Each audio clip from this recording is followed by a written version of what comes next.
고수익 국어 강사 안종민입니다. 자, 오늘은 2024년 5월 전국연합 학력평가를 해설 강의하겠습니다. 이번 교육청 모의고사는요, 4월이 아니라 5월로 이제 처음으로 됐고요. 작년에도 5월로 시행됐지만 4월로 지켰는데 이제 5월이 됐고요.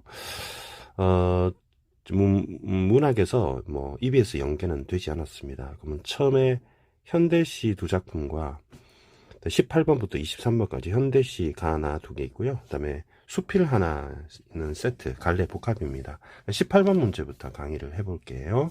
자, 18번에 가의 대꾸 방식으로 마무리했다고 돼 있어요. 마무리이기 때문에 마무리가 여기를 봐야 되는 거죠. 끝에. 마무리가 대꾸가 있는지 볼게요. 내 오늘 바닷속 한 점 바위 위에 누워 하늘을 덮는 나의 사념이 이다지도 작은 비로소 늦게 깨닫는다. 여러분, 대꾸라는 건 짝을 이루는 건 말합니다. 짝을 이루는 것을 말하는데 짝이 되는 말이 없어요. 짝이 됨, 짝을 이룸이라고 바꿀게요. 짝을 이룬다. 우리 윗집에 공사를 해가지고 약간 소음이 있습니다. 망치로 탕탕탕탕 소리 나는 거는 그렇게 양해를 해주시기 바랍니다. 내가 17층까지 올라가서 내가 뭐라고 할 수는 없으니까요. 자, 그래서 1번은 짝이 되는 부분이 없습니다. 이 부분에서 짝이 되는 부분이 없기 때문에 1번은 소거하겠습니다. 자, 2번에 나의 서리적 표현이 있다고 되어 있는데요. 서리법이 되려면 의문형이 돼야 됩니다. 기본적으로 의문형이 돼야 돼요. 자, 그럼 이렇게 됩니다. 여러분, 확대해서 볼까요? 그 의문이 돼야 그다음에 서리가 되는 거고요. 서리는 이제 평서문으로 바꿀 수 있는지 확인해 봐야 돼요. 자, 그러면 일단 의문이 돼야 서리법이 되니까 의문형이 있는지 나를 통해서 확인을 한번 해보겠습니다. 자, 나를 보니까 여기 의문형이 끝에만 보면 돼요. 자, 보니까 의문형이 없습니다. 의문형이 없습니다. 의문형이 없네요. 그러면 2번도 소거를 할 수가 있겠죠. 다음에 동일한 어미를 반복한다 이러겠어요. 가나에는. 그럼 가나를 보겠습니다. 어미가 반복되는지 요 끝에만 보면 되겠죠. 나니라고 돼 있네요. 없다가 있네요. 다. 다음에 건이 있네요. 건이. 대통령 부인 욕하는 거 아닙니다. 건이. 그죠? 그러면 어미가 반복이 됐네요. 다도 있고요. 다도 있고, 그다음에 여기 다가 있습니다. 건이 많이 있네요. 그죠? 그러면 반복이 됐습니다. 2번 한번 볼게요. 2번에 요 다 있네요. 다 있고요. 여기도 다가 있습니다. 다른 것도 있나요? 뭐 다른 것도 보니까 엽고 할 때 고 있네요. 고 있고 고 있네요.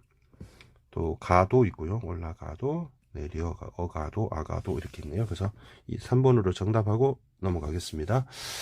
다음에 19번 문제는 가를 인간 존재에 대한 인식이라고 했어요. 자, 제목의 묘망은 넓어서 아득하다, 넓고 멀어서 아득하다. 그래서 화자는 거대한 세계 속에 있다. 그리고 우주 차원으로 확장한다. 존재 양식을 깨닫는다. 이렇게 나와 있습니다. 자, 그러면 가 작품에서 내가 우주 속에 있다. 뭐 이런 얘기네요. 그러면 1번 한번 보겠습니다. 한 오리 갈대 잎에 몸을 실어 아득한 바닷속 창망한 물구비에 씻기는 바위 한 점에 있다는 것에서 화자는 자신이 거대한 세계 속의 작은 존재를 보고 있다. 2번 볼게요. 생은 갈수록 고달프고 몸둘 곳 아무데도 없다는 데서 화자가 고달프니까 힘겨운 거 맞는 것 같죠? 그죠? 그 다음에 허공에 던져진 건 나만이 아니며 달다 별도 그렇다 악에서 화자는 우주 안에 다른 생명과 그렇다 하니까 동질적이다. 나만이 아니고 별들도 허공에 던져졌다. 광대무변한 우주인 일부의 지구의 둘레를 찰랑이는 바다를 통해 너 또한 그렇다. 그럼 너 또한 나처럼 우주 속에서 하나다. 화자가 바다를 넓고 넓은 세계로 여기고 있다. 이게 잠깐만 봅시다. 여러분 보시면 지구의 둘레를 찰랑이는 접시물 바다여 너 또한 그렇다. 그러면 우주가 있는데 우주 속에서 나처럼 바다도 작은 존재라고 접시물이라고 했잖아요. 그래서 바다를 넓고 크고 넓은 세계로 본 게 아니라 그 중에 되게 작은 존재로 본 거죠. 접시물이라 나왔죠. 너 또한 그렇다 있죠. 그래서 바다는 우주 속에서는 되게 작은 부분이다. 이렇게 보시면 정답 4번 되겠죠? 여러분 이해하셨죠? 너 또한 우주 속에서. 그 다음에 20번에 가나다가 있는데요. 나 태어날 수 없어서 마음이 무거운 날 편안한 집으로 산으로 간다. 산으로 간대요. 내가 마음이 무거울 때. 그러면 A에는 B에서 화자가 한 행동의 계기다. 그럼 B를 보니까 산에 올라가게 된 거죠. 그게 마음이 무거워서 올라가게 되었다. A는 B의 이유다. 이렇게 보시면 되겠습니다. B에는 화자가 대상의 현재 모습에서 과거의 모습을 짐작하고 있다. B를 볼게요. B를 보면 큰악산에 올라갔으면 세상은 뭐가 있습니까? 바위가 있고요. 무거진 수풀이 있습니다. 굴참나무 잎이 있고요. 살쾡이도 있습니다. 그리고 도마뱀도 있습니다. 자, 이걸 바라본 거죠. 이걸 통해서 과거의 모습을 짐작했다고 알 수 있는 증거가 없잖아요. 그죠? 근거가 되지 못하죠. 정답 2번으로 보시면 되겠습니다. 다음에 21번 기억하고 니은입니다. 기억은 어디 있나요? 물결 소리네요. 파도 소리입니다. 자, 외부에서 비롯된다고. 파도는, 바다는 외부 소리잖아요. 니은 한번 보겠습니다.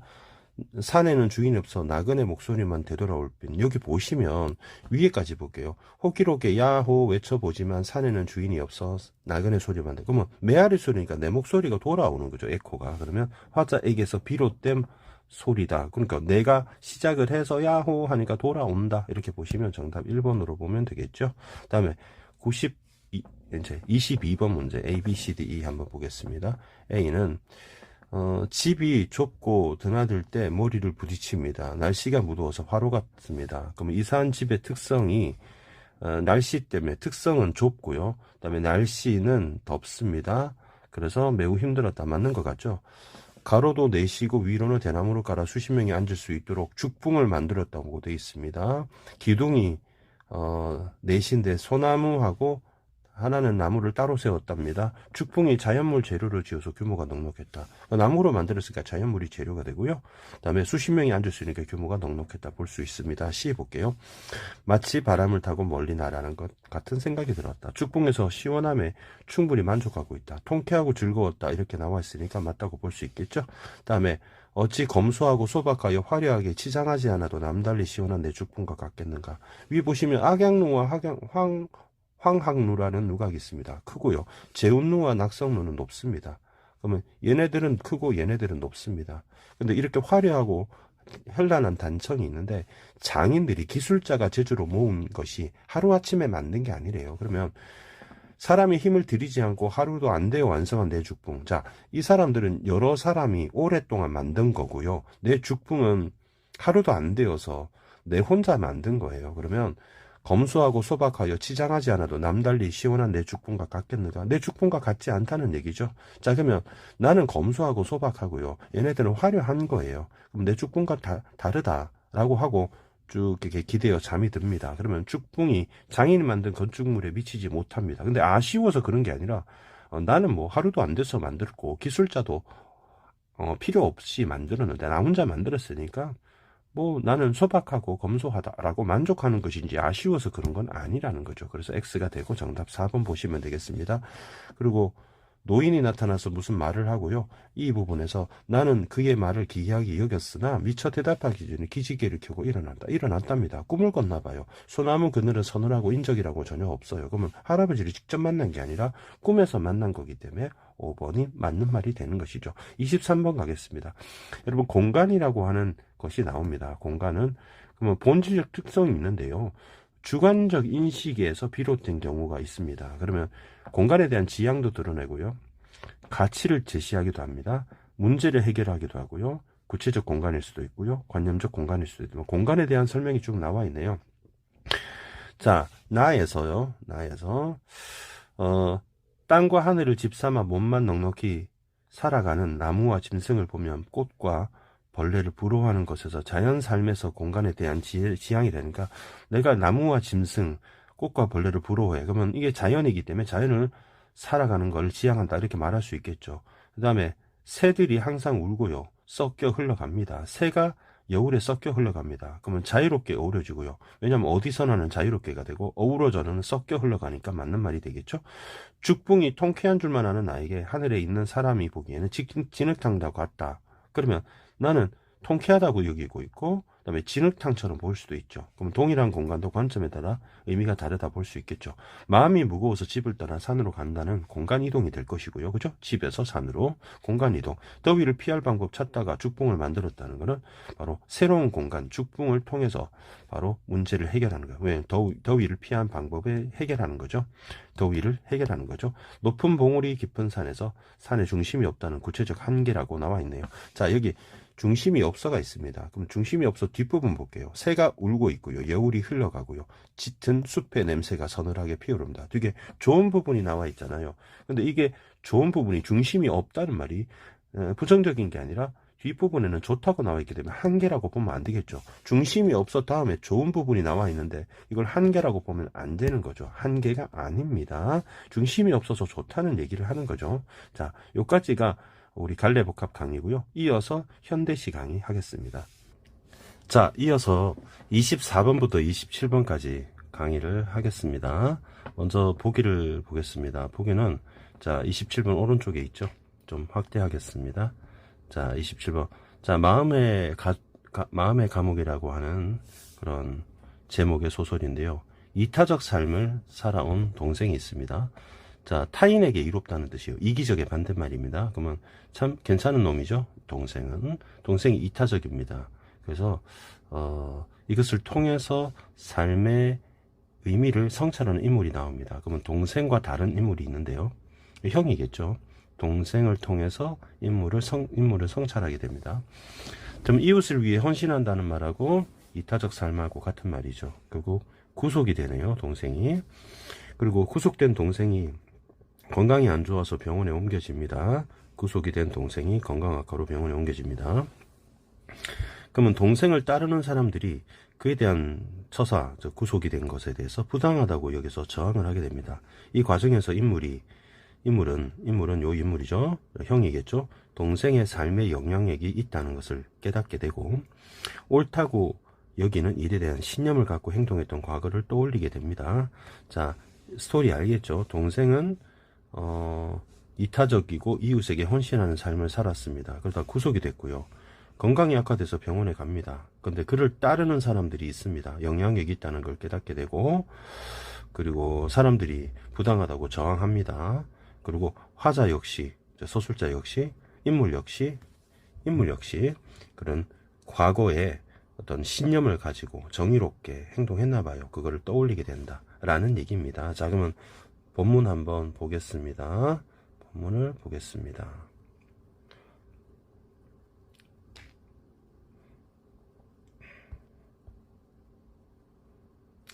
자, 본문을 보시면요. 자, 현구는 내게 말했던 것처럼 나가 나오네요. 그러면 1인칭 소술자입니다. 1인칭 소술자는 나가 되겠고, 그 다음에 현구는 내게 말했던 것처럼 그의 가난한 자를 위한 사랑의 실천운동이야말로 하나님이 누구보다 귀하게 여기고 있을 것임을 틀림없었다. 한마디로 소명을 받은 자였다. 자, 현구는 이타적인 사람이고 결국에는 동생이 되겠죠. 나는 형이 되겠습니다. 침대에 다시 뉘어놓은 형구를 이제 우리 병원에 갔다고 그랬죠. 건강악화. 형구는 수경과 원목사에게 맡겨두고 이제 우리 뭐 종교하고 관련됩니다. 크리스찬인 것 같습니다. 나는 어머니와 함께. 그러면 어머니한테 이제 형구는 동생이 아들이 되겠죠. 그러면 어머니가 계시고 아버지는 일단 모르겠고 그 이제 나가 있을 테고 동생이 이제 현구가 되겠죠.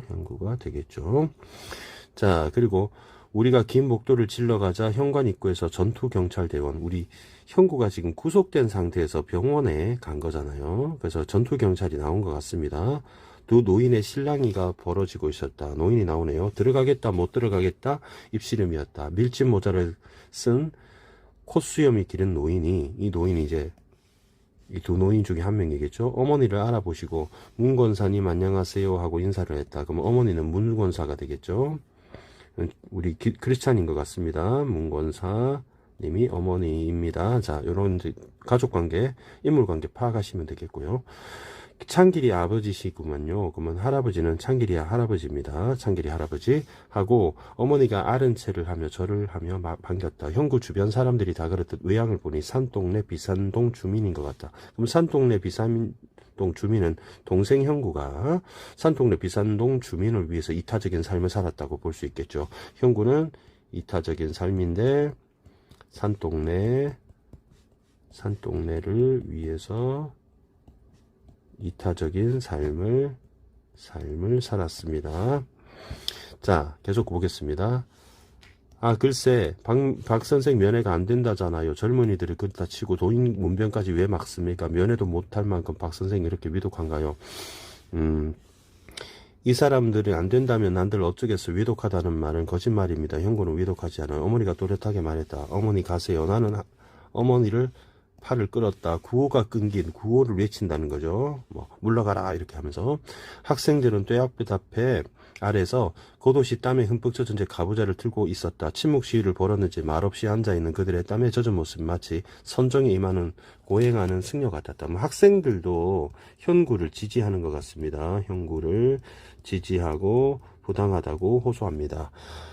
그리고 한다는 말이 이렇게 길게 되어 있는데요. 너희 중에 학생도 있는 것 같구나. 지성인이라면 자부한다면 다른 환자들도 생각해야 할 거 아니야. 여기가 시장바닥인가. 또 형구도 지금 몸 상태가 아주 나빠. 직계가족 위에 1절 접견을 금지하라는 의사 연명인데 그렇게 고함을 질러대면 이게 구호를 외친다 그랬죠. 그분이 심리적으로 안정이 되겠어? 만약 구호를 외쳤다가 모조리 연행할 테니 그리하라. 그리고 수사관이라고 하는 경찰입니다. 훈계학원 병학원은 병동 안으로 발걸음을 했다. 그럼 경찰입니다. 경찰을 탄압하는 사람이죠. 형구를. 나는 형구가 나가 이제 1인칭 화자라고 했죠. 1인칭 서술자. 형구가 병이 간암이라는 걸 알게 됩니다. 형구가 입원해 있는 병동 앞에서 바로 형구의 석방을 요구하는 사람들, 그럼 형구를 지지하는 사람들입니다. 저항하는 사람들 계속되는 가운데 형구는 혼수 상태에 빠지게 됩니다. 간암인데 사모님 어서 갑시다. 어서 나와요. 병원 후문에 봉고차를 대기시켜 놓았어요. 작업복 차림의 젊은이가 동수 엄마에게 외쳤다. 자, 동수 엄마한테 사모님이라고 했습니다. 얘들아 뭐냐 어디로 이렇게 다칠세라 형구를 끌어안고 팔을 벌려 보하던 어머니가 어마지두해서 발을 더듬었다. 그리고 한다는 말이 어머님 동수 아빠를 비산동 우리 방에 돌아가시게 하고 싶어요. 동수 아빠는 죄인도 아니고 그러기에 여기에 갇혀 감시받는 자리에서 돌아가게 할 수는 없어. 병원에 감시받는 거죠. 그죠? 동수 엄마가 발통 달린, 그러면 동수 엄마는 동수 아빠가 비산동에서 돌아가고 싶다. 병원에서 돌아가고 싶지 않게 하고, 돌아가게 하고 싶지는 않다라고 얘기하고 있죠. 우리 잠깐만 끊어볼게요. 지금 현구가 동수 아빠인 것 같습니다.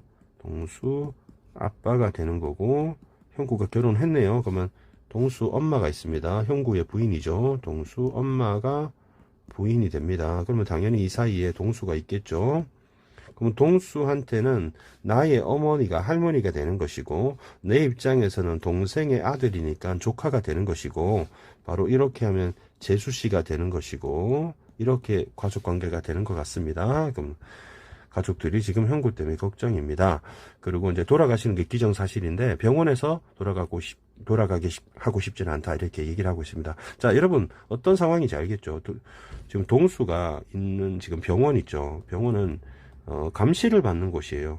그러면 감시를 받는 거고 구속 상태라고 했잖아요. 그리고 이제 vs 이제 비산동이면 이제 화자가 감시를 받는 곳이 아니라 일종의 이제 자유로운 곳이라고 볼 수 있겠죠. 법적으로 구속 상태에서 몰래 빼내어서 이렇게 비산동으로 가게 하고 싶어 하는 것이 가족들의 뜻입니다. 단속적으로 여린 숨을 내쉬는 형구를 보는 그네의 눈물이 빛났다. 그러면 그는 동수 엄마가 되는 것이고 이제 남편을 이제 끌고 밖으로 빼는 겁니다. 그래야지 네 말이 맞다. 형구는 죄인이 아니야. 동수야 우리가 앞장서자. 너와 내가 앞장서야 해. 며느리 말에 며느리 이제 동수 엄마죠. 형구의 부인이죠. 어머니도 나의 엄마입니다. 그러니까 며느리 입장에서 시어머니가 되겠죠. 정신이 번쩍 드는 모양이다. 어머니가 수경으로부터 동수를, 수경이 누구야? 동수를 빼앗아서 동수는 이제 형구의 아들이고요. 등에 업었다. 할머니 우리 진짜 집으로 가는 거예요? 또랑또랑 물었다. 그래 집으로 가는 거다. 이제 네가 아빠가 되는 거다. 형구가 못다한 네가 하는 거야. 네가 이제 할머니 막내다 하고 신들리듯 외쳤다. 그 다음에 어머니는 그의 겨울 형구를 얻고 남행길을 개쪽에도 꼬부장한 좁은 등판에 김장 똑같은 동수를 얻고, 동수가 좀 짜리몽땅한가 봐요. 똥똥한가 봐요. 앞으로 나선 병실문을 활짝 열었다. 간수 홍은 어느새 몸을 피하고 없다. 간수는 교도관이네요. 오빠 이래도 되는 거예요? 얼떨결에 수경이가 나에게 물었다. 그러면 수경이가 오빠 이래도 되는 거예요? 라고 말을 했으니까 형제 관계가 형구가 위인지 수경이가 위인지 모르겠지만 남매가 되겠죠. 그러면 선생님이 이렇게 까만색으로 표시해드릴게요. 이렇게 남매가 되겠죠. 나하고 형구하고 수경이 남매가 됩니다. 자, 어머니의 아들, 딸이죠. 남매가 됩니다. 남매 관계가 됩니다. 자, 그럼 계속 읽을게요. 모의고사 풀이니까 조금 빨리 하겠습니다. 어쩔 수 없잖아. 우리가 나가자. 수경의 말에 어리둥절했던 나는 정신을 차렸다. 나는 누이 등을 밀었다. 누이가 수경이 되겠죠. 앞쪽은 안 돼요. 어서 뒤쪽으로 하더니 수경도 결심하듯 어머니를 따랐다. 저물한 속의 속도는 최루탄 내음으로 매캐했다. 구속된 상태인데 우리 저항적인 운동을 했던 것 같습니다. 바깥들은 매연이 자욱했고 난장판 소유가 계속되고 있었다. 동수 엄마가 침대를 앞에서 당기고 젊은이들은 침대를 옆으로 당기고 뒤로 밀었다.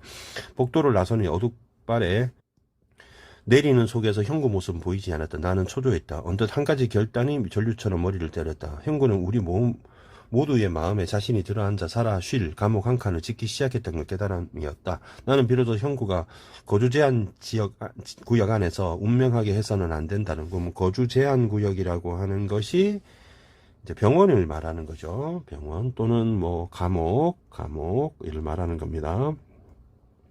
폭행죄와 공무집행 방해죄로 구속된 형구의 죄명을 알 수가 있네요. 이번 사건의 상징성이 말해주듯 비산동 사글새방까지 형구를 데려갈 수 없다 하더라도 그가 살아있는 동안 숨쉬는 동안이면 그가 감시하는 병실이 아닌 그러면 이건 동그라미가 되고 이쪽으로 옮기는 거죠. 자유로운 구역까지 내보낼 책임. 이 자유로운 구역이 이제 A가 되는 것이죠.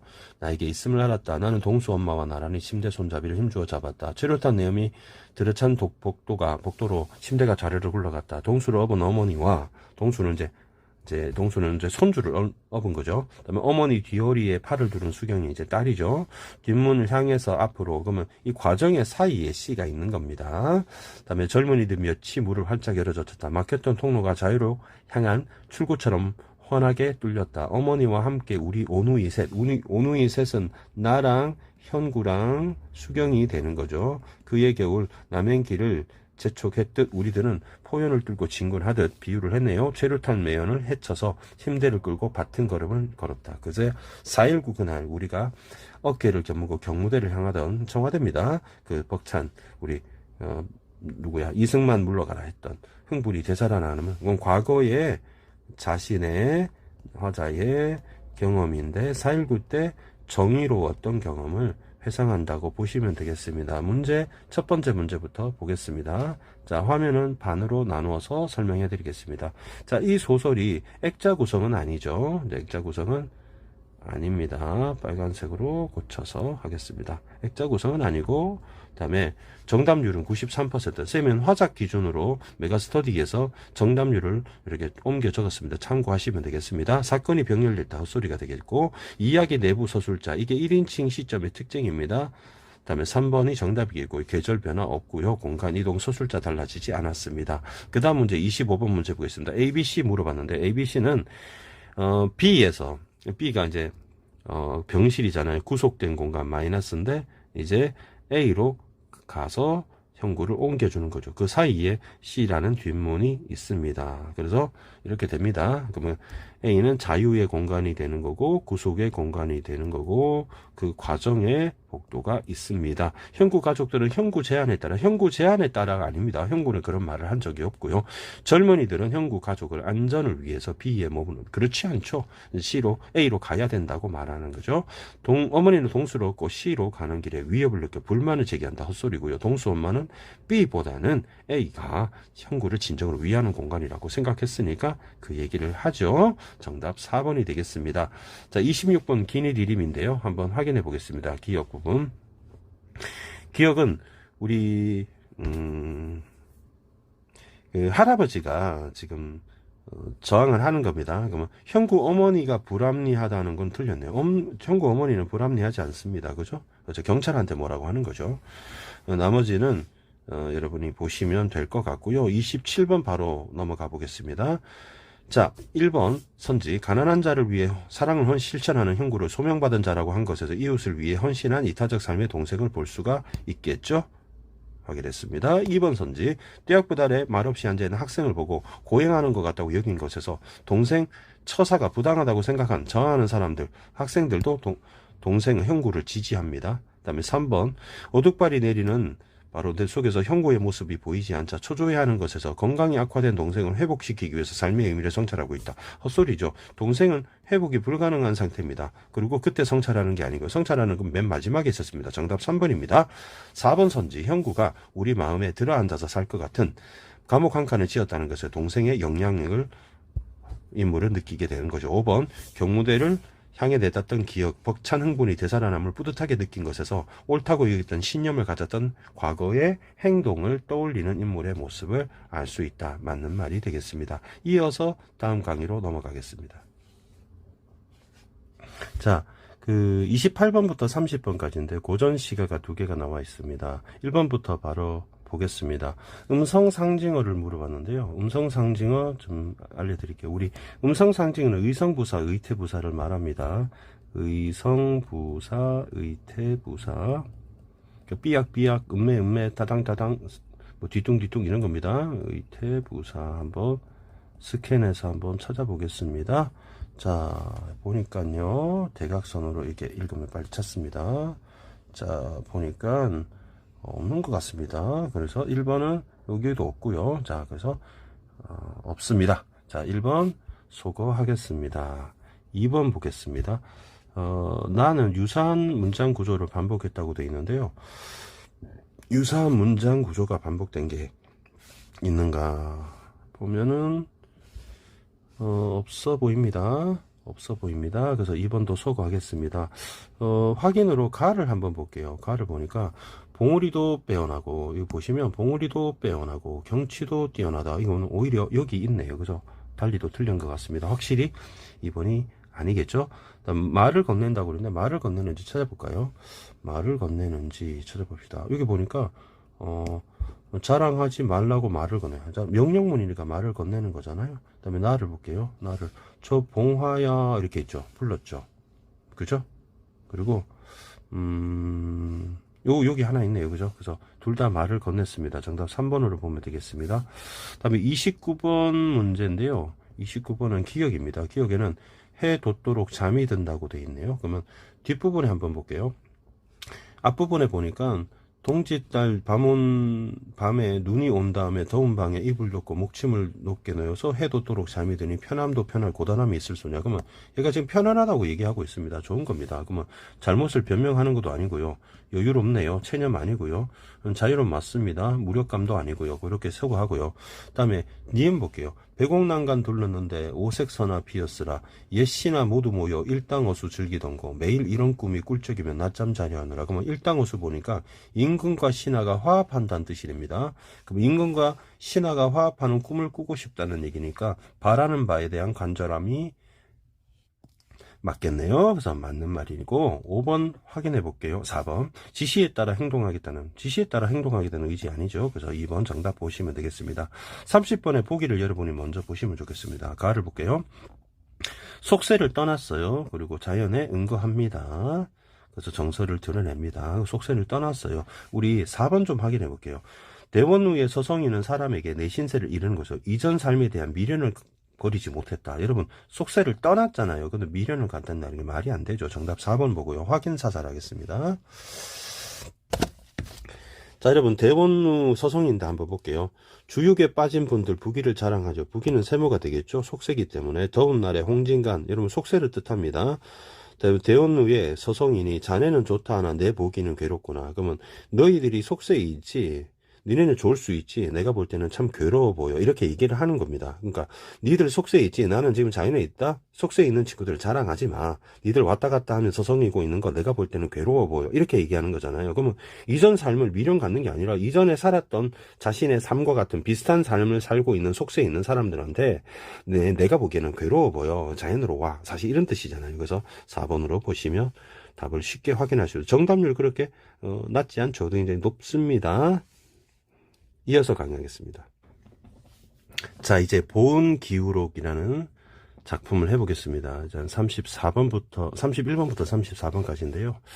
먼저 보기를 좀 보겠습니다. 보기는 오른쪽 단에 있습니다. 크게 확대할게요. 자, 재화에 대한 가치관의 차이가 있다라고 했어요. 자, 부의 축적만 도모하는 인물이 있고요. 일단 첫 번째 인물은 부의 축적만 도모하는 인물이고요. 꾀한다 이런 뜻이에요. 그 다음에 공동체 속에서 윤리적 삶을 실천하고 효를 중시하는 인물이 있습니다. 그러면 두 사람의 이제 가치관의 충돌이 나오겠네요. 갈등이 되겠습니다. 그리고 도덕적 가치를 강조하면서도 재화가 도덕적 가치의 수단이 될 수도 있다. 라고 했습니다. 자, 잠깐만 볼게요. 여러분, 부의 축적이라고 썼습니다. 축적. 그러면 재화를 이렇게 볼 수도 있고요. 이렇게 볼 수 있고요. 그 다음에 공동체, 그 다음에 윤리, 도덕, 효 이렇게 있죠. 그죠? 그러면 서로 좀 상반됩니다. 자, 그러면 이거를 선생님이 이렇게 표시해 볼까요? 자, 일단 왼쪽을 네모 치고요. 자, 오른쪽은 선생님이 동그라미를 한번 쳐보겠습니다. 왼쪽이 너무 작네요. 자, 이렇게 한번 해보겠습니다. 이렇게 해보겠습니다. 자, 이 둘이 좀 충돌이 된다 이런 얘기잖아요. 근데 교집합이 있을 수 있다는 거죠. 그러니까 이걸 통해서 이걸 실현하는 수단이 될 수도 있다. 이렇게 보면 되겠습니다. 자, 그럼 본문 한번 봅시다. 인물 간의 관계가 좀 여러분이 좀 어려웠을 것 같습니다. 한번 보겠습니다. 자, 노군이 있습니다. 노군이 있는데 위원청이 안전하게 돌아온 것을 보고 실망했답니다. 여러분, 누가 안전하게 돌아오면 실망합니까? 다행이라고 여기지 않나요? 그러면 노군은 나쁜 사람이죠. 그래서 노군에다가 세모를 한번 치보겠습니다. 자, 위원청은 이제 안전하게 돌아왔어요. 일단 위원청이 물러나고요. 위지덕이 나오네요. 그러면 둘이 이제 부자지간이거나 형제지간이거나 뭐 친척이거나 그럴 것 같습니다. 노군은 이제 부정적인 문인데 왕소삼을 꾸짖었답니다. 왜 살아 돌아왔느냐? 왜 안전하게 돌아왔느냐고 꾸짖는 거죠. 그러면 이제 악인이고 악인의 이제 조력자가 되겠습니다. 너는 허황된 말로 나를 속이느냐? 네가 그 집에 가면 위원청이 죽는다고 하지 않았냐? 그런데 위원청이 편안히 돌아오고 강도감이 왔다니 이건 또 무슨 말이냐? 이렇게 했습니다. 그러면 위원청은 살아 돌아왔고요. 그 다음에 위원청은 살아 돌아왔고 강도감은 병에서 나았다고 돼 있습니다. 그러니까 인물이 좀 많이 나오죠. 보니까 위씨가 2명이 있고요. 그 다음에 노군이 있고요. 그 다음에 강도감이 있고, 그 다음에 왕소삼이 있습니다. 자, 왕소삼도 이상하다고 생각을 한 거예요. 어떻게 살아 돌아왔지? 알아보니까 여기서부터 이제 알아본 바입니다. 위원청이 살아 돌아왔죠. 안전하게. 강도감 집에서 귀신을 쫓아 살리고 라고 했으니까 강도감의 병이 귀신병이었나 봐요. 그래서 위원청이 강도감을 이제 살린 거죠. 그래서 나았다가 이렇게 되는 겁니다. 이렇게 관련되는 것이고, 상냥문은 여러분 대들보를 만들어 올리고 난 다음에 글을 짓는 거거든요. 그래서 무슨 장문을 했다는 겁니다. 글을 썼는데 모든 선비들이 압도했다. 그럼 되게 잘 지었다. 천금도 거절했다. 그러면 천금도 거절했다. 밑줄 칠게요. 돈을 받았는데 돈을 거절했다는 거예요. 그러면 위원청은 부를 축적하는 인물이 아니라 도덕적 삶을 사는 인물이 되겠습니다. 원래 상공자와 여러 사람들이 경화관에 가서 위원청을 찾다가 수무사가 오는 바람에 성안이 복잡하게 그만두었다. 요까지 얘기를 왕소삼이 들은 거예요. 그래서 왕소삼이 자세히 듣고 급히 돌아와서 노군에게 전한 겁니다. 그 노군이 놀라고 기회를 봐서 위지덕에게 말합니다. 그래서 한다는 말이 위원청이 평상당에 상냥문을 짓고 천금의 사례를 받았다고. 여러분 잘 보세요. 팩트를 체크해 보면은 여러분 청금을 거절했다고 왕소삼이 조사를 해서 그 노군에게 보고를 했는데, 청금을 받았다고 거절했는데 받았다고 합니다 하고 거짓말을 하는 겁니다. 근데 사색하지 않고 보여주지 않은 이것은 자식된 도리입니까? 그러면 이 자식은 이제 위연청을 말하는 거죠. 왜 돈을 받았는데 그걸 숨겨놨느냐, 이렇게 모함을 하는 겁니다. 그럼 위지덕이 청금이라는 두 마디에 눈이 잃었으니까, 위지덕은 이제 부를 집착하는 인물입니다. 부를 축적하고 이것을 도모하는 그런 인물이 되겠습니다. 그래서 위연청을 불렀다. 그래서 들으니 네가 무슨 글을 짓고, 상냥문이죠. 상냥문을 짓고 청금을 받았다고 하니, 그러면 이 사실은 팩트 체크해 보면은 얻지 않았는데 얻었다고 지금 노군을 통해서 그렇게 오해하고 있는 겁니다. 헛되이 허비하지 말고 이자를 쳐서 없어지지 않게 라고 돈을 추구하는 겁니다. 그래서 위연청은 원래 알리지 않으려고 했다가 누구한테 들었다는 걸 알게 되고, 노군이 헐뜯는 말임을 알게 된다는 거죠.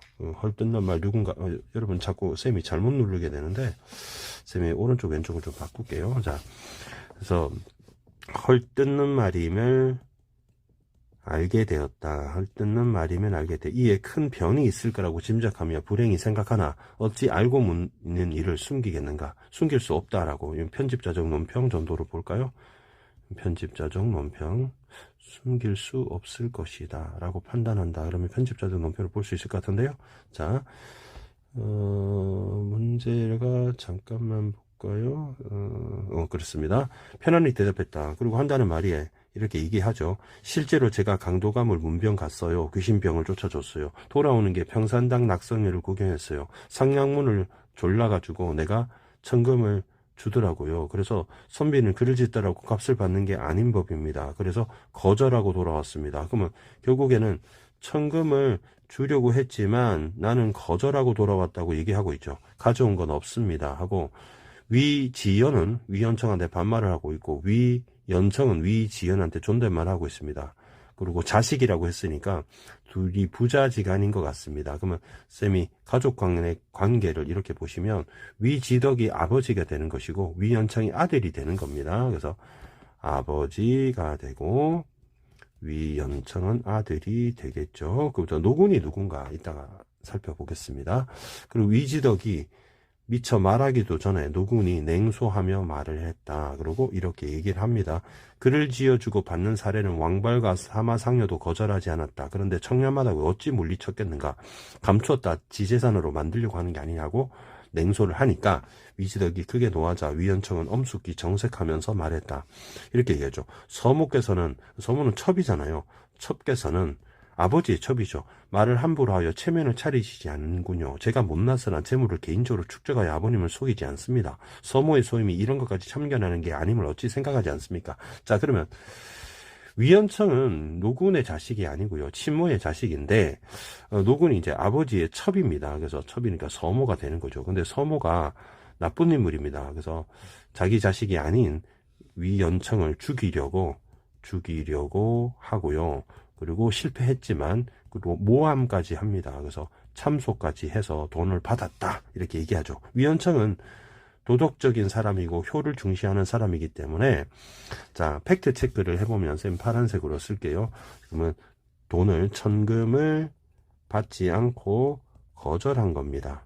자, 그래서 모함하기를 천금을 받아서 수락해서 결국 그것을 숨겼다고 누명을 씌우는 겁니다. 그러면 아버지의 판단은 지금 노군의 어떤 그 삼소에 지금 속임을 당하는 것 같습니다. 그리고 노군은 이제 비참해하며 눈물까지 이렇게 발연기를 하는 거죠. 위지덕의 도움을 받고자 말했다. 첩이 우연히 말했다가 이런 핀잔을 들으니 영감님이 너그러워서 그래요. 뭐 이런 식으로. 위연청은 어이가 없어서 다시 말을 하지 않았다. 서모가 하는 게 괘씸하죠. 위지덕은 노군의 고동을 보고 위연청이 재물을 감춰두고 노군에게 역적을 내는 걸로 생각했다. 그럼 위지덕은 계속 오해를 하고 있는 거죠. 누구 때문에? 바로 노군 때문에 상을 밀치고 크게 욕하였다. 그래서 너는 왜 돈을 숨겨놨냐? 그래서 나쁜 놈이 갈수록 못되어 천금을 감추고 이렇게 오해하고 있는 거죠. 오해입니다.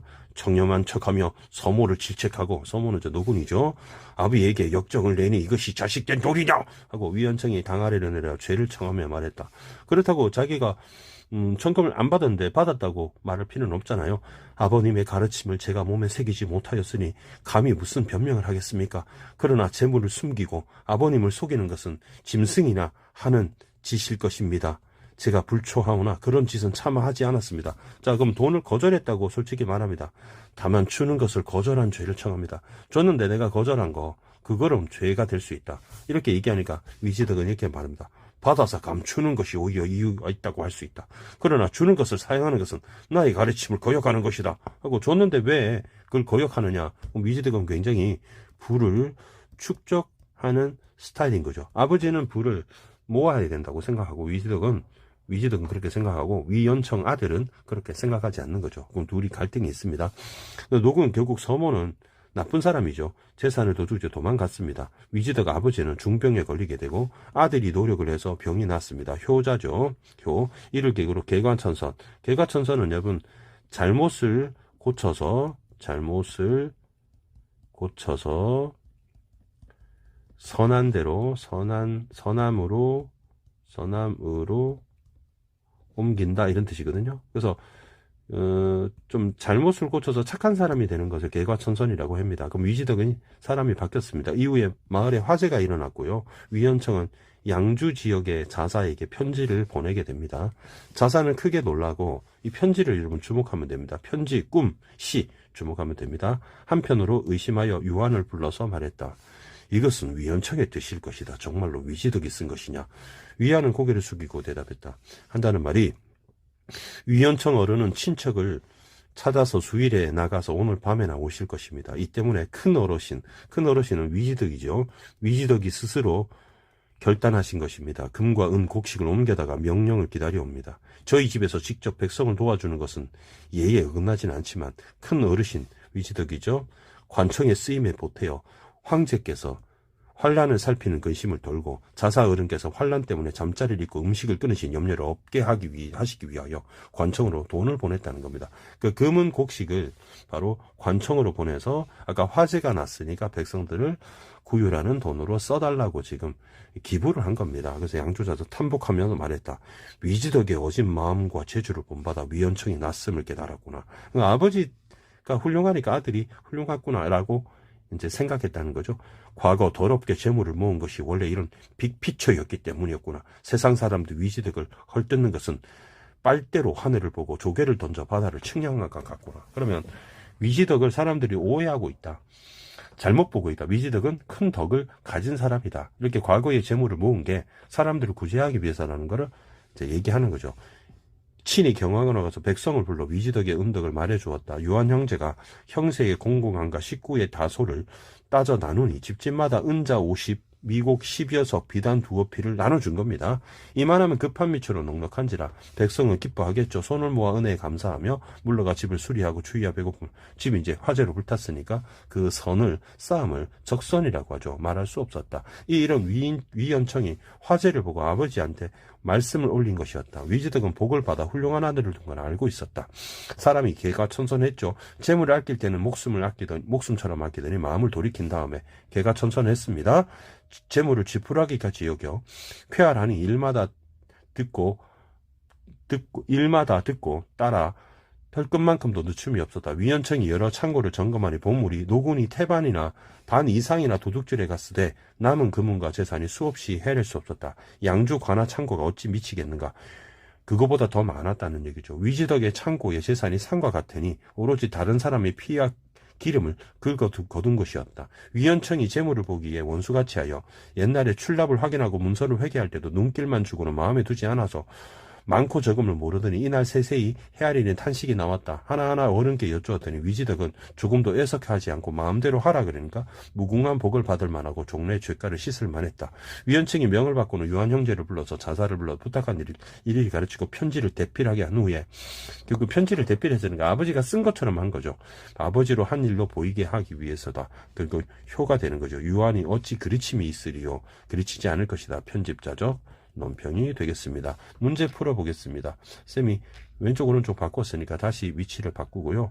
문제 31번 보겠습니다. 꿈과 현실의 교차다. 그런 거 없었죠. 소술작 직접 개입했습니다. 근데 희화화하지는 않습니다. 웃기게 했다는 얘기죠. 1번, 2번 소거하고요.